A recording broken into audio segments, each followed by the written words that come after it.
mim. Deus tem o melhor para você. Amém? Ainda que às vezes a gente diz assim: Senhor, dirige a minha vida. E a gente esquece disso. E quando chega lá na frente que Deus está guiando, a gente diz: mas por quê? O que é que está acontecendo? Não é? Deus está guiando as nossas vidas. E nós chegaremos a bons portos. Amém? Isaías capítulo 49. Glórias ao nome do Senhor Jesus. Versículo 14. Eu quero fazer a leitura do versículo 14. Glórias ao nome do Senhor Jesus. Eu sei que todo mundo pensou que ia ler o 15, né? Mas a gente vai ler no versículo 14. Diz assim: mas Sião diz: já me desamparou o Senhor se esqueceu de mim. Versículo 15: pode uma mulher esquecer-se tanto do filho que cria, que se não compadeça dele, do filho do seu ventre? Mas ainda que isto aconteça, ou que isso venha a acontecer, eu todavia não me esquecerei de ti. Amém. Eis que na palma das minhas mãos te tenho gravado, e os teus muros estão continuamente perante mim. Amém, irmãos? Amém. Glórias a Deus. Pode tomar o seu assento. Amém? Amém? E durante essa semana eu estava meditando em algo para trazer para os irmãos, e Deus começou a me levar por alguns caminhos, para que nós pudéssemos usufruir hoje, meditar em alguma coisa que alimente a nossa alma, a nossa vida, e nós tenhamos a certeza de que Deus está dirigindo a nossa vida para a glória do nome do Senhor Jesus Cristo. Amém? Amém. Glórias a Deus. Nossas crianças comportadas, não correm, é uma bênção. Vejam, sai tudo direitinho, nem chama atenção, é uma maravilha. Glórias ao nome do Senhor Jesus. Amém? E agora que eles já saíram, então ouça aqui o que nós estamos falando. Glórias a Deus. E nós queremos sempre ter a certeza de que Deus está no controle da nossa vida. Amém, irmãos? E isso é muito bom. Por quê? Porque traz segurança. Saber que Deus está dirigindo a nossa vida traz segurança. Amém? Nós começamos a saber, o problema é nós aprendermos a confiar que Ele tem o melhor para mim. Amém? Glórias a Deus. O problema não é Deus controlar, ou guiar, ou direcionar a nossa vida. Porque sim, Ele sabe o que está fazendo. Ele sabe onde Ele quer nos levar. O problema é nós entendermos a sua linguagem. É nós entendermos, e muitas vezes o confronto que temos conosco, entre nós mesmos, os confrontos internos, que temos muitas vezes para entender que Deus está trabalhando ao nosso favor. É difícil entender que Deus está trabalhando quando Ele está calado. É difícil entender que Ele está trabalhando quando o que eu quero não está acontecendo. E hoje nós temos uma igreja muito mimada. Aqui não, irmãos, aqui os irmãos não são mimados. Mas existe uma igreja muito mimada por aí, que Deus, se não fizer logo o que a pessoa fizer, ele já começa a entrar em desespero. Não é? Já começa a achar que está tudo errado, que tem alguma coisa errada, e que alguma coisa precisa acontecer. E como se Deus estivesse correndo atrás de nós assim para resolver os nossos problemas. E a verdade, irmãos, é que Ele está nos ensinando a confiar nele. Amém? Quando nós temos nossos filhos, quando menores, quando estão crianças ainda, nós muitas vezes não queremos que ele caia, mas nós sabemos que é inevitável. Não é? Eles vão começar a andar, engatear, e daqui a pouco eles vão cair. Não é? A gente fica assim meio que controlando, mas tem uma hora que a gente tem que largar, eles vão cair em algum momento, não é verdade? Eu não sei se algum pai já fez essa artimanha de correr atrás de um filho com a bicicleta. Não é? Você segurando a bicicleta assim, correndo atrás dele, com medo que ele caia, não é? Os primeiros passos a gente começa a pegar, daqui a pouco a gente começa a ver que ele, né, já pode se virar por si só, não é verdade? O Felipe, eu me lembro muito bem dessa proeza, porque eu estava na França na época e fui guiar o Felipe. segurei a bicicleta por trás assim, o Felipe, e eu com o maior medo, irmãos, porque ele era tão pequenininho, né? E a gente olhava aquele negocinho ali com medo que ele caísse, e aí eu saí correndo e ele saiu desembestado na minha frente. Eu disse, mas rapaz, como é que pode? Não, nem já saiu andando com a bicicleta e foi embora. Depois que eu fui entender que ele já andava de trotinete, então ficou mais fácil para ele, né? Já sabia se equilibrar e foi embora a primeira vez, e eu fiquei ali, né? E quando eu estava lendo essa passagem, eu comecei a me lembrar de que muitas vezes Deus está trabalhando e nós não estamos entendendo. Porque se você observou no versículo 14, eu gostaria que você mantivesse a sua Bíblia aberta, ele diz assim, mas Sião diz, já me desamparou o Senhor, e o Senhor se esqueceu de mim. Quando eu li essa palavra, me chamou a atenção, foi pelo mas. Porque esse mas aqui é mas sem i, não é? Para os nossos irmãos hispanos vão ter um pouquinho de dificuldade para entender o nosso português agora, então ajude ele. Mas com i significa adicionar, não é? Eu quero mais. Está comida ali, a gente diz, eu quero mais. Esse mais é com i. Ou seja, é para se colocar mais. Mas quando se coloca um mas sem i, significa porém. E essa palavra me chamou a atenção. Porque até então, eu sempre li esse versículo como Deus se mostrando para Sião, se mostrando para o seu povo, como um Deus que guarda, que protege, que ajuda. Mas quando eu li esse mas, eu comecei a entender que não era bem isso que o Senhor estava falando. Então eu li a partir dos versículos anteriores, e quando você ler o versículo 8 em seguida, em diante, você começa a entender. Porque o versículo 8 diz assim, assim diz o Senhor, no tempo favorável te ouvi, e no dia da salvação te ajudei, e te guardarei, e te darei por conserto do povo, para restaurares a terra que lhes dares em herança as herdades assoladas. Amém, irmãos? Amém. E então, quando eu comecei a dar continuidade às leituras, eu percebi que desde o versículo 8, Deus estava falando com Sião e dizendo, olha, eu já te ouvi. Eu te ouvi, e não somente ouviu no sentido do passado, mas ele diz assim, eu também te guardarei. Ou seja, Deus estava dizendo, eu tenho feito tudo por você.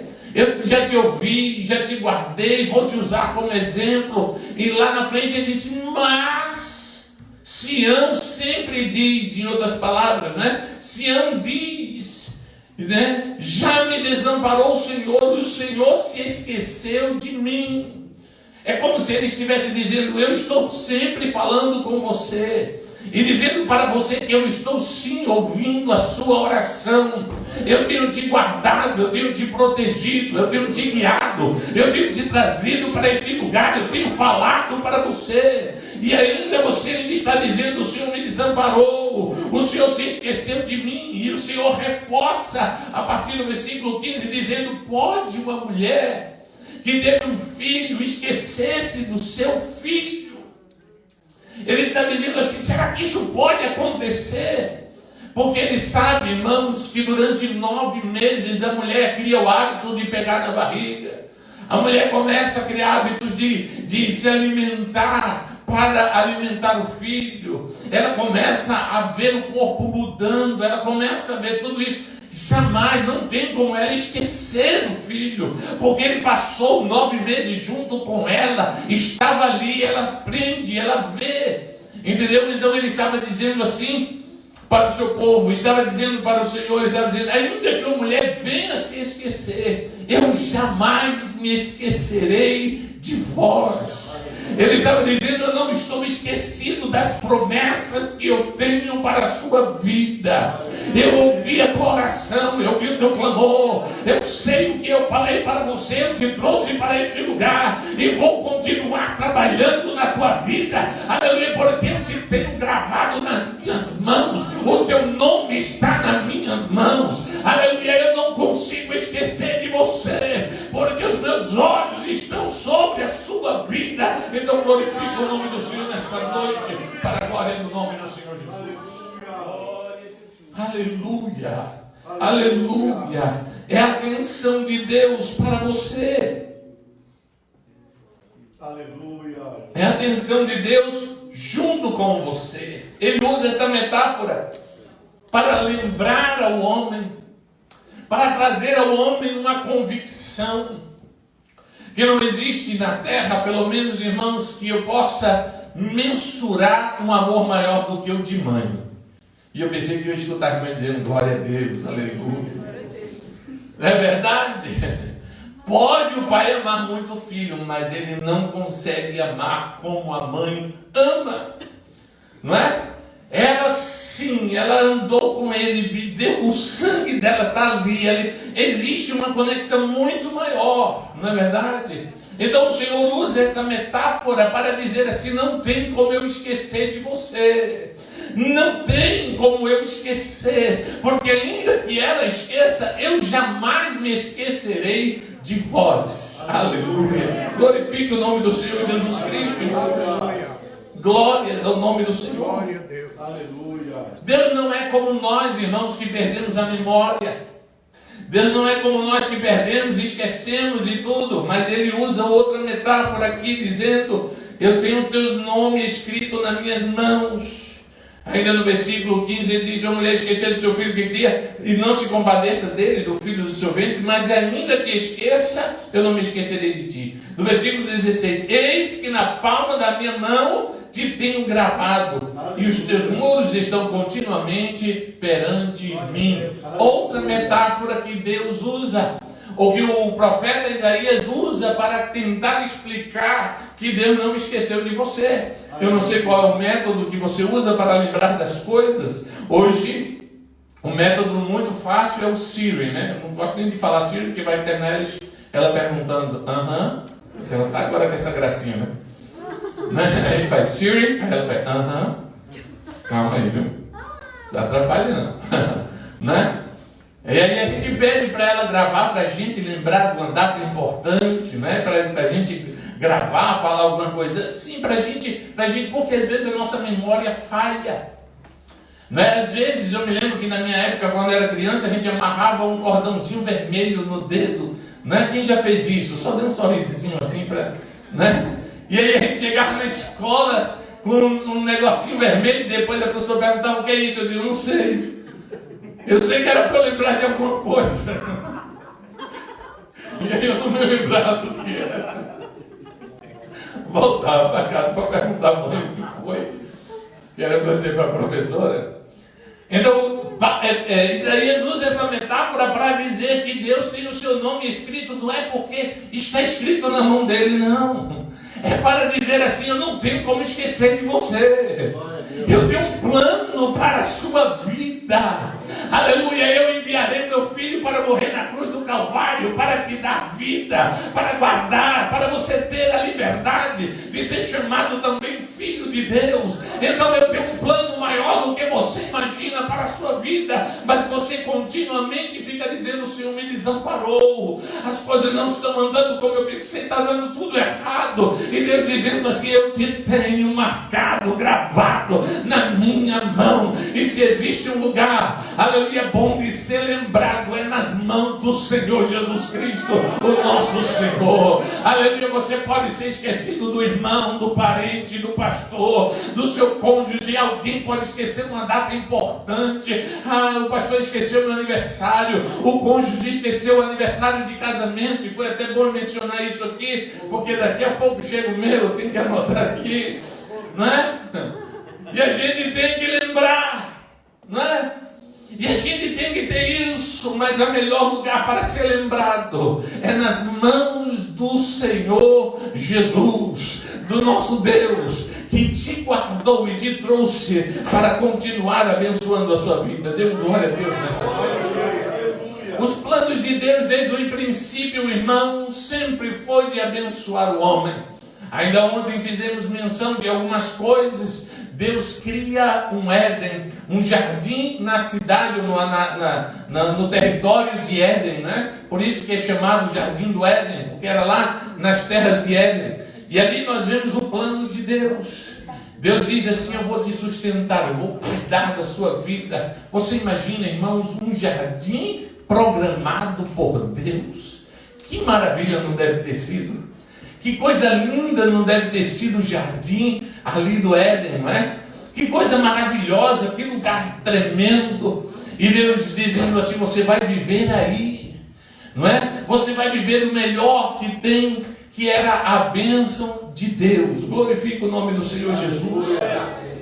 Quando nós lemos o livro de Números, do capítulo 23, irmãos, nós vemos que a terra da promessa, a terra que manava leite e mel, a terra que era programada lá na frente para o povo judeu, a terra era tão abençoada, irmãos, que diz a palavra de Deus que era 2 homens para carregar um cacho de uva. Você pode imaginar que uva maravilhosa não deve ser? Que cacho de uva tão grande para 2 homens carregar. Hoje em dia a gente pega um cacho de uva desse tamanho, né? Mas lá tinha um cacho tão grande de uva que era 2 homens para carregar. E eu fiquei imaginando isso depois de não sei quantos anos depois, que a terra já estava amaldiçoada, que o povo já estava em pecado. Você imagina no Éden, não é?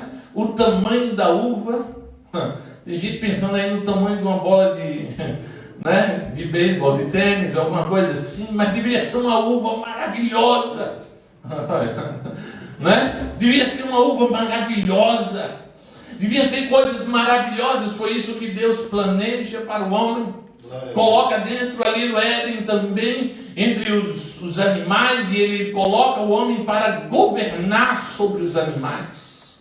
Dá autoridade para o homem governar. Então observe que não somente o alimento, a bênção, a beleza, a proteção, porque na virada de cada dia o próprio Deus aparecia para falar cara a cara com Adão. Você imagina que coisa maravilhosa, aleluia, você ter a presença de Deus ali todos os dias, aleluia, falando com ele. Deu autoridade sobre os animais, sobre os peixes, as aves, todas essas coisas, e só pediu obediência ao homem. O homem, os irmãos já sabem, nós falamos um pouco ontem, não é? O plano de Deus era um plano maravilhoso, era um plano de bênção dentro de um jardim, dentro da misericórdia, da bênção do Senhor, mas o homem erra o alvo, peca contra o Senhor, desobedece. O lugar era tão maravilhoso, irmão. O Éden era um lugar tão bonito e tão maravilhoso, tão perfeito, que o pessoal chamava do paraíso. O lugar era um lugar de bênção. Só que o homem, ao sair da presença de Deus, ele começa a se guiar, começa a direcionar a sua própria vida, e tudo começa a mudar. O que era um lugar de bênção dentro do plano divino, dentro da direção de Deus, a partir do capítulo 4, como nós vimos ontem, começa a haver os problemas, já um pouquinho antes, mas nós comentamos ontem a partir do versículo 4, e nós já começamos a ver os problemas a partir dos primeiros versículos, né? Quando nós vemos ali o primeiro fratricídio, não é? Que era o irmão matando um irmão, não é? Já vai começando a partir dali. Ainda no capítulo 4 nós vemos lá na frente Lameque buscando entre as mulheres, procurou ali ter 2 mulheres, não é? Bigamia já começa ali no capítulo 4. Ele começa a dizer que matou alguém e que estaria ali. Então a gente já começa a ver a perversão da raça humana começando e continuando. Lá no capítulo 10, quando nós vemos Nimrod, não é, que vem, começa a dominar, era um caçador de pessoas. Algumas pessoas dizem que era caçador de animal, mas muito possivelmente era caçador de pessoas, criou as suas próprias cidades. Nós vemos a decadência da humanidade sem estar na presença de Deus, sem estar dentro dos planos de Deus, sem saber a direção que Deus tem para a sua vida. Eu quero voltar novamente para você entender, aleluia, quando estamos dentro do plano de Deus, Deus tem o melhor para a nossa vida, tem o melhor para a sua casa, para a sua família, tem o melhor para os seus negócios, tem o melhor para o seu futuro, em nome do Senhor Jesus. Mas quando saímos da direção, começamos a ter medo, começamos a não saber se Deus está no controle, começamos a ter receio da nossa própria vida, e a degradação da raça humana começa a acontecer. E eu fiquei imaginando, irmãos, quantas vezes nós ficamos duvidando dos planos que Deus tem para as nossas vidas. Quando nós lemos o livro dos Salmos, no Salmo 77, no versículo 9, o salmista usa a mesma praticamente expressão que usou aí Sião. Ele diz assim: esqueceu-se Deus da sua misericórdia. E aí ele começa a lamentar e a dizer: isso aqui não está bom, isso aqui não está bom. Mas quando chega no versículo 10, ele diz: o Senhor esqueceu-se da sua misericórdia, encerrou as suas misericórdias na sua ira. E eu disse: isto é enfermidade minha. E logo me lembrei dos anos da destra do Altíssimo. Ou seja, ele parou e disse: não, peraí, o que é que eu estou dizendo? Deus não parou de me abençoar. Sou eu que não estou vendo da maneira que estava vendo. Ainda hoje alguém colocou um vídeo, né, de um rapaz que queria vender um sítio, né, e disse assim: olha, perguntou para um poeta: poeta, coloca aí um anúncio. E aí o poeta começa a escrever lá o anúncio, né? E começa a citar como era bonito o amanhecer naquele lugar, o entardecer, as árvores, as sombras, as coisas maravilhosas.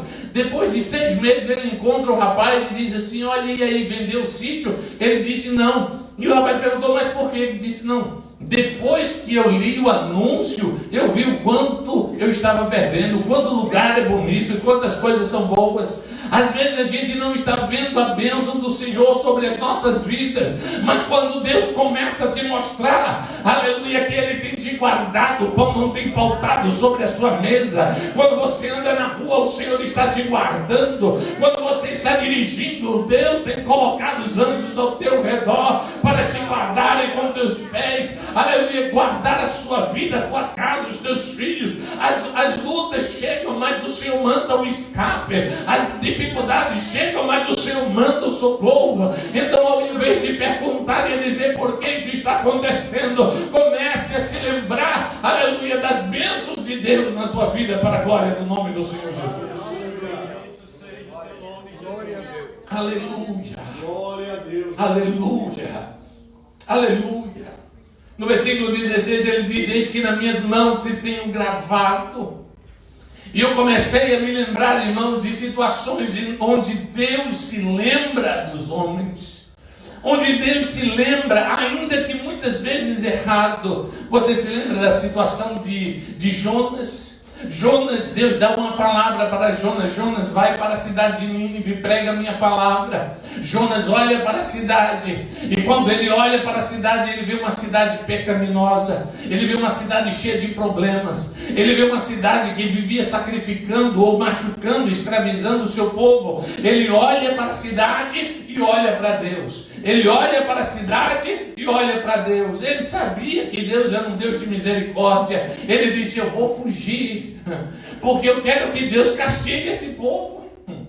Ele estava esperando que Deus castigasse o povo. E ele diz: eu sei que se eu interceder, Ele é um Deus de misericórdia, Ele é um Deus que vai perdoar esse povo. Então ele foge.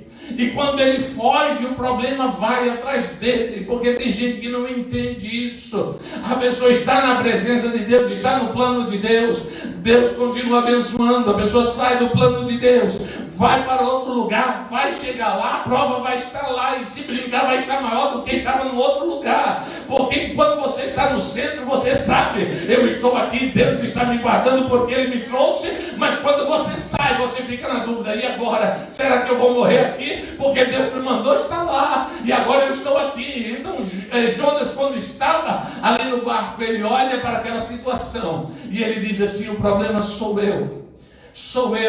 E aí os homens pegam ele e jogam ao mar. E a palavra de Deus diz que um grande peixe vem e o engole. Irmãos, e eu sempre falo isso porque sempre o que vem na minha mente, a primeira coisa é a escola dominical. Que na minha infância, né, quando eu via Jonas, eu via ele sentado dentro da baleia, numa mesinha, escrevendo uma carta. E toda vez que eu vejo Jonas no ventre da baleia, só penso nisso, irmão. Né? Porque foi essa a que a gente via quando era criança nas revistas da escola dominical.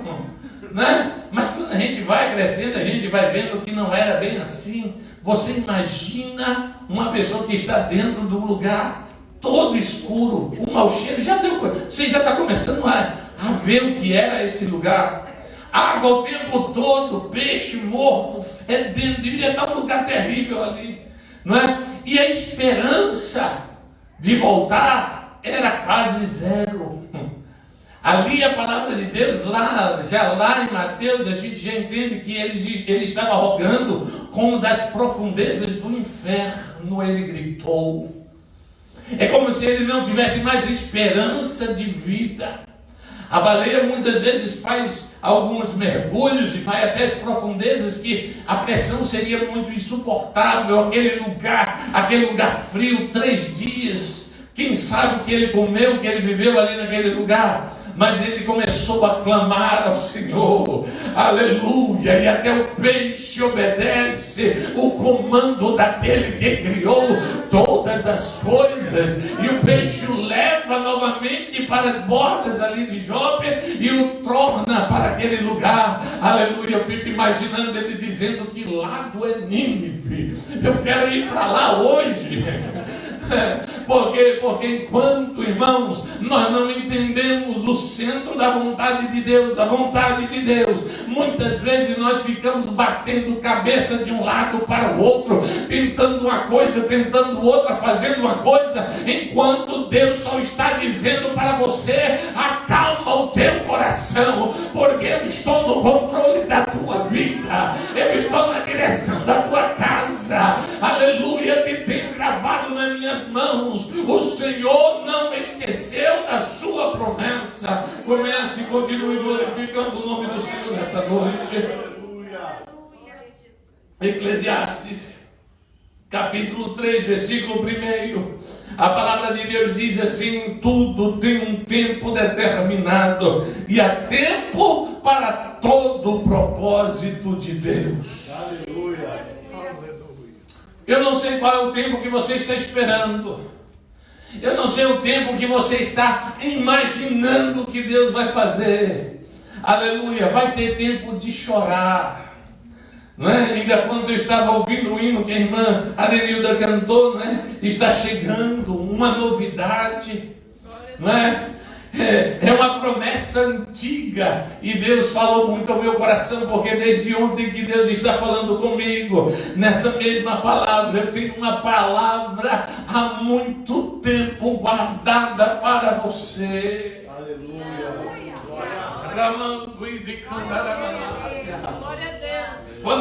Quando Deus fala, eu vou fazer, às vezes a gente já faz o cálculo todo, mas nós muitas vezes não estamos preparados ainda. Às vezes Deus deu uma palavra e você até esqueceu, mas Deus diz: eu não me esquecerei de vós. Aleluia.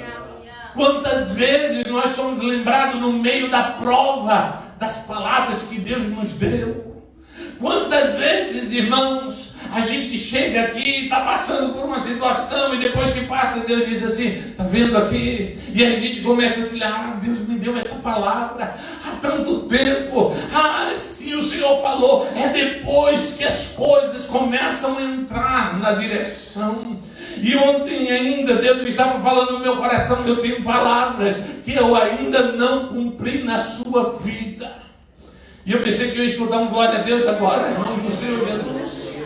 Porque as promessas de Deus, irmãos, elas são maiores do que você pode imaginar. Aleluia. E às vezes a sua imaginação pensa que isso aqui é suficiente. E Deus está dizendo: eu tenho isso aqui para a tua vida, em nome do Senhor Jesus.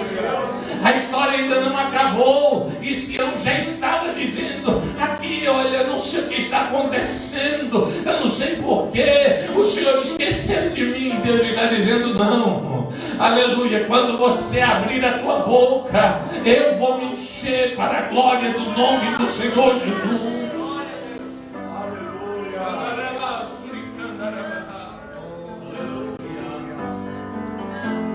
E às vezes a gente pensa que vai morrer na prova. Às vezes a gente pensa que a luta é tão grande que a gente não vai suportar.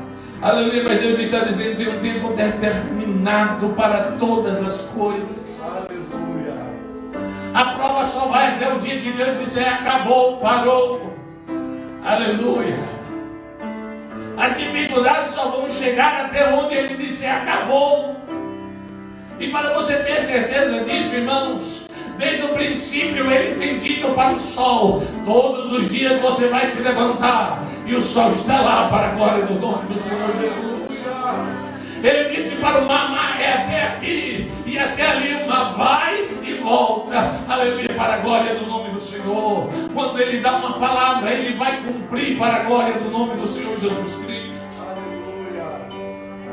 Daniel capítulo 2, versículo 21. E se o tempo estiver difícil, pastor, ele muda os tempos, porque ele tem poder para mudar os tempos. Daniel capítulo 2, versículo 21. Ele muda os tempos e as horas. Ele remove reis e estabelece reis. Ele dá sabedoria aos sábios e ciência aos entendidos. Glorifica o nome do Senhor Jesus.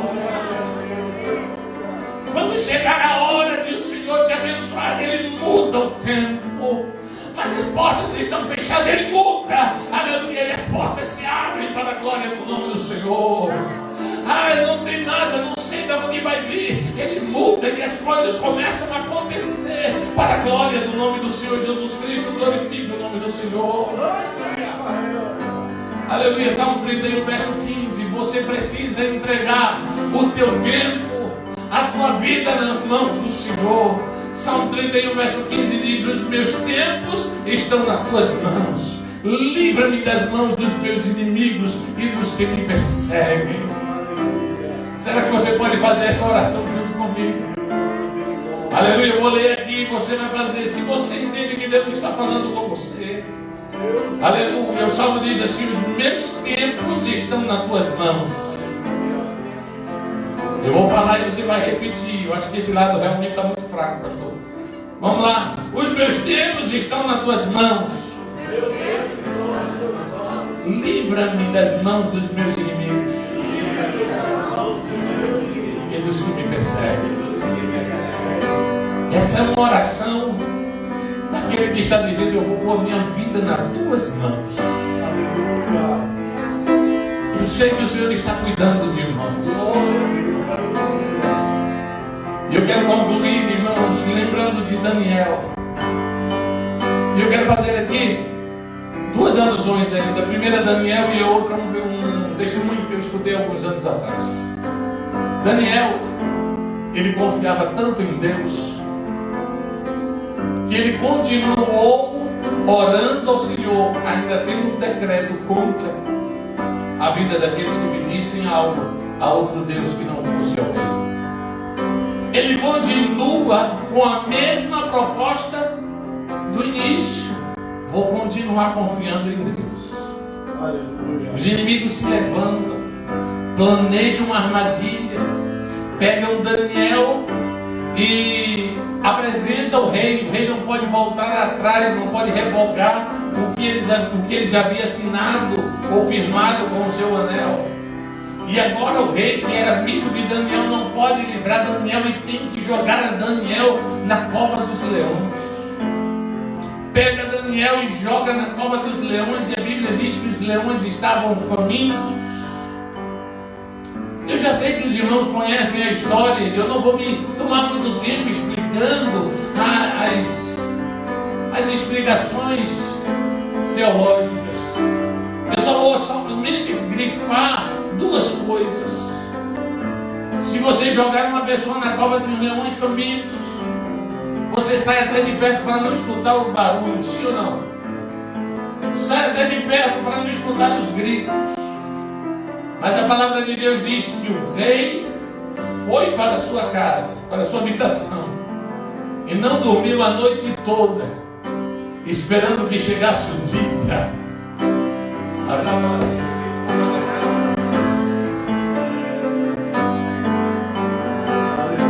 O testemunho de Daniel era tão grande e tão forte, que um homem incrédulo, quem sabe, que não temia o Senhor, começa a olhar e a dizer: eu vou lá amanhã de manhã, porque ninguém jamais imaginaria que alguém poderia se escapar dos leões. A Bíblia diz que na primeira hora do dia, ele vai para lá e grita: Daniel, servo do Deus vivo, dá-se o caso que o Deus a quem tu continuamente serve pudesse te livrar da boca dos leões. vou dizer para você que eu sou incrédulo, não. Mas eu imagino que ele não estava esperando ouvir de volta. Ainda que as provas apontem que sim. Que ele foi lá e gritou e perguntou. Mas quem sabe ele estava dizendo, eu vou falar, mas não estou esperando ouvir nada lá de volta. E lá de volta sai uma voz dizendo assim: benditos o Rei e o Senhor.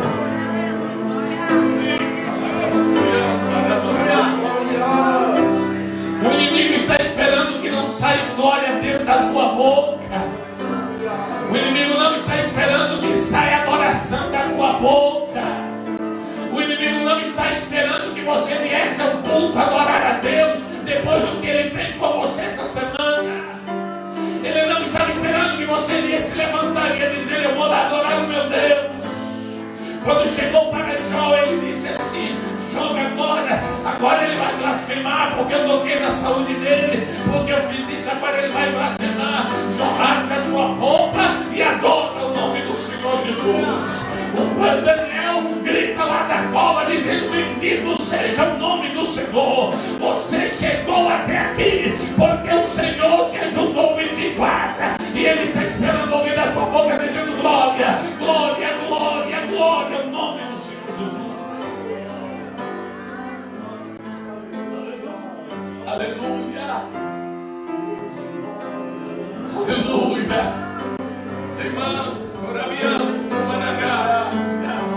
quantas vezes o inimigo quer calar a voz do crente, quer calar a alegria do crente, e a gente diz, eu confio no Senhor. Eu não vou ficar dizendo, o Senhor me desamparou, o Senhor não está fazendo nada, não. Eu vou confiar que Ele tem o meu nome gravado na sua mão, e na hora certa, no momento certo, aleluia, Ele se levantará para abençoar a sua vida. Glorifica o nome do Senhor Jesus. Hoje eu escutei um hino dizendo, está chegando uma novidade. É uma promessa antiga. Mas me chamou a atenção porque eu já escutei esse hino algumas vezes. Mas eu escutei a expressão que diz assim, tão chorada. Sabe o que isso significa? Ele está dizendo assim, olha, de uma promessa que você tem chorado muito por ela. Ele diz, está chegando este momento. Está chegando esta hora. O plano que Deus tem para a sua vida sempre foi a melhor. Glorifica o nome do Senhor Jesus. O plano de Deus para a sua vida foi que você vivesse da bênção do Senhor. E você vivesse com seus filhos debaixo da proteção do Senhor. Que a bênção do Senhor é que você comesse do fruto que Deus tem providenciado para a sua vida. Mas às vezes a gente sai da direção, às vezes a gente sai da promessa, às vezes a gente não espera se completar o tempo, e às vezes ficamos com dúvidas. E Deus está confirmando novamente hoje. Poderia mamãe esquecer seu filho?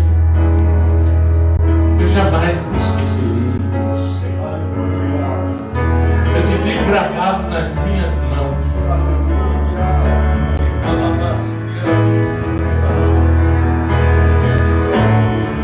A palavra de Deus diz, ele diz assim, eu pelejarei com os que pelejam contra ti, porque eu contenderei com os que contendem contigo, e os teus filhos eu salvarei. 49:25. Assim diz o Senhor, certamente os cativos depressa serão soltos, e a presa tirando será libertada, porque eu contenderei com os que contendem contigo, e os teus filhos salvarei. E toda a carne saberá que eu sou o Senhor, o teu Salvador, o teu Redentor.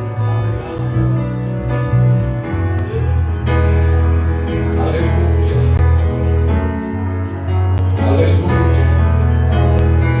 As lutas, irmãos,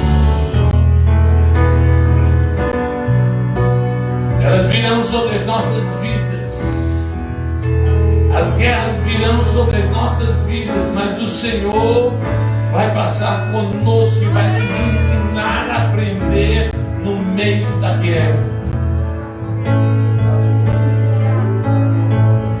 Aleluia. Eu gostaria de orar com você nessa noite. Você que está esperando, quem sabe, uma promessa se concretizar na sua vida. Você que, quem sabe, tem uma promessa, quem sabe, tem uma palavra que Deus lhe deu para você, para a sua família, e você está esperando que ela se concretize na sua vida. Aleluia. A palavra de Deus diz assim: olha, aleluia, eu contenderei com os que contendem contra ti. Uma vida perfeita não significa uma vida sem luta. Uma vida perfeita significa aprender no meio das lutas com Deus que nos ensina em nome do Senhor